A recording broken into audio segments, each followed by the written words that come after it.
प्यारे विद्यार्थियों नमस्कार। आज के इस वीडियो में हम बात करने वाले हैं त्रैमासिक परीक्षा 2022-23 कक्षा 10वीं विषय गणित।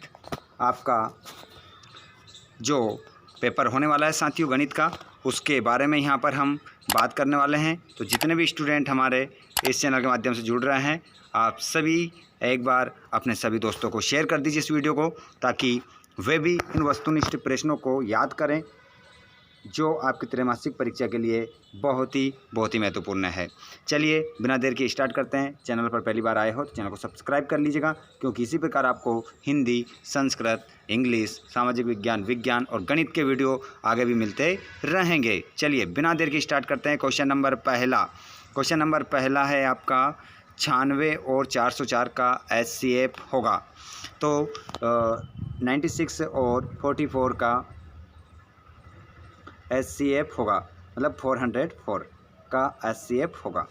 यहाँ पर आपका जो राइट आंसर होगा साथियों वो होगा 4 आपका करेक्ट आंसर होगा। आप सभी अपने पास एक कॉपी एक पेन रखिएगा, सभी क्वेश्चनों को नोट कर लीजिएगा।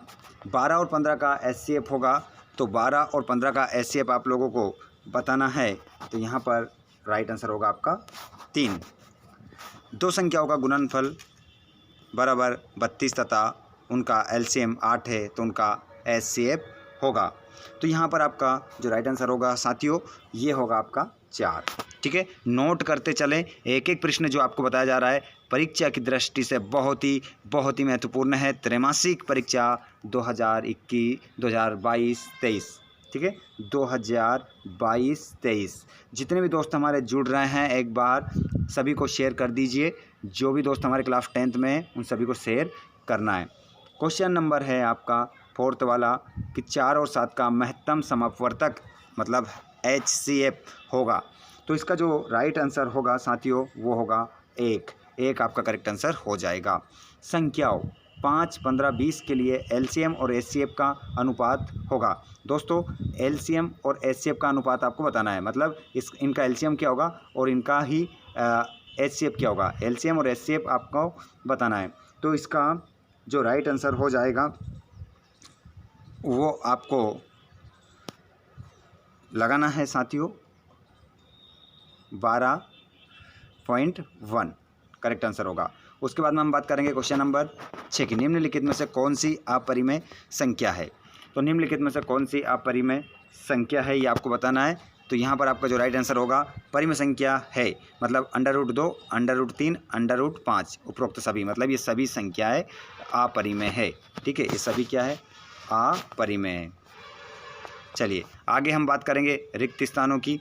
तो पहला आप देख सकते हैं संख्याओं 8, 9 और 25 के HCF का मान होगा। तो 25 के HCF का जो साथियों मान होगा वो पहले में आप लिखेंगे 1 होगा। ठीक है, केवल और केवल 1 आपको लिखना है। और √2 एक संख्या है। तो ये कैसी संख्या है, अभी हमने बात करी थी अपरिमेय। कैसी संख्या है, अपरिमेय है, लिख लीजिए खाली स्थान में। दूसरे में क्या जाएगा अपरिमेय। तीसरा वाला देखें 135 और 225 का HCF है। तो इसका राइट आंसर आप लगाएंगे 45। 3 √2 एक संख्या है। तो ये जो आपकी संख्या है दोस्तों ये भी आपकी क्या है अपरिमेय है। ठीक है, अभी हमने आपको लिख के बताया था अपरिमेय, लिख लीजिए। ठीक है, चलिए आगे हम बात करेंगे सत्यासत्य की। तो पहला आप देखिएगा एक प्राकृत संख्या का अभाज्य गुणनखंडन उसके गुणनखंडों के क्रम को छोड़ते हुए अद्वितीय होता है। तो ये बिल्कुल सत्य बात है, लगा लीजिएगा। पहला क्या होगा सत्य होगा। जिसके बाद दूसरा देखेंगे प्रत्येक अपरिमेय संख्या एक वास्तविक संख्या होती है। तो बिल्कुल सही, ये भी क्या हो जाएगा सत्य हो जाएगा। तो दूसरे में आपको क्या लिखना है सत्य, इसके जैसे ही लिखना है। प्रत्येक वास्तविक संख्या एक अपरिमेय संख्या होती है। तो ये बिल्कुल गलत बात है, इसके आगे आ जोड़ दीजिएगा सत्य हो जाएगा, ध्यान रखिएगा। और 15 और 21 का LCM 105 है। तो यहाँ पर आपका राइट आंसर होगा बिल्कुल सही, सत्य करिएगा। ठीक है, उसके बाद हम देखेंगे 1/√2 एक परिमेय संख्या है। तो बिल्कुल ये जो वाक्य है आपका ये तो क्या है, गलत है, असत्य कर दीजिएगा इसको। और छठा देखेंगे, दो संख्याओं का गुणनफल उनके एचसीएफ और एलसीएम के गुणनफल के बराबर होता है, तो इसमें आपका आ जाएगा सत्य। और 26 और 91 का 26 और 91 का एचसीएफ 13 होगा, तो इसमें राइट आंसर लगाइएगा सत्य। ठीक है, ये भी क्या हो जाएगा, सत्य हो जाएगा। इस प्रकार आपके सत्य असत्य यहाँ पर ख़त्म हुए। अब हम बात करेंगे यहाँ पर जोड़ी की। ठीक है, यहाँ पर मैं जोड़ी आपको बता देता हूँ कि देखिएगा 306 और 657 का एचसीएफ, तो दोस्तों ये होता है हमेशा 9, इनका एचसीएफ क्या होगा, लेंगे तो 9 आएगा। अंडर रूट 2 संख्या है, अपरिमेय है, और 9 और 27 का एलसीएम है 27। ठीक है, आगे बात करेंगे हम एक शब्द एक वाक्य में उत्तर की बात करेंगे। यहाँ पर देखिएगा, समझिएगा, सभी के आंसर आपको बता देते हैं। 96 और 404 का एचसीएफ लिखिए, तो इनका क्या हो जाएगा साथियों, 4 हो जाएगा। ठीक है, आंसर क्या होगा, 4, इसका 4 आंसर होगा। ठीक है, संख्या 156 के अभाज्य गुणनखंड लिखिए। अभाज्य गुणनखंड इसके लिखने हैं दोस्तों, तो मैं बता देता हूँ यहाँ पर लिखकर।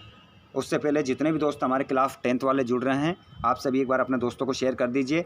चैनल को सब्सक्राइब नहीं करा है तो कर दीजिएगा, साथ ही वीडियो पसंद आया तो लाइक कर दीजिएगा।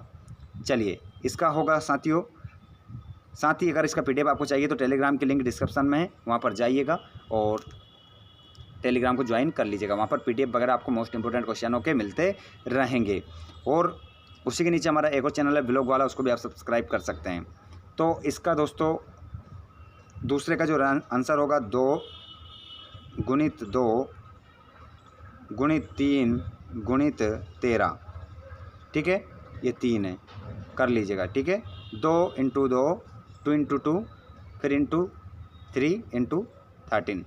ठीक है, इस प्रकार आपका ये गुणनखंड हो जाएगा। उसके बाद करेंगे हम बात क्वेश्चन नंबर 3 की। 2 प्राकृत संख्याओं के लिए एचसीएफ और एलसीएम में क्या अंतर होता है? तो 2 संख्याओं का गुणनफल होता है, इसका क्या लिखोगे, 2 संख्याओं का गुणनफल लिख दो। दोनों 2 संख्याओं का गुणनफल। ठीक है, गुणनफल लिखना आता है ना आपको, ये गुणनखंड लिखा है, यहाँ पर खंड की जगह फल कर लो, गुणनफल। ठीक है, यही उसका आंसर हो जाएगा।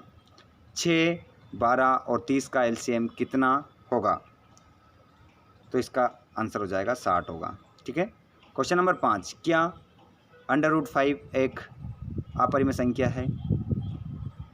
तो इसमें आप लिखोगे सिर्फ क्या, हाँ लिखना है केवल। ठीक है, इसमें आपका हाँ हो जाएगा। संख्याओं 8, 9 और 25 का एचसीएफ कितना होगा? क्वेश्चन नंबर 6 का आंसर होगा 1।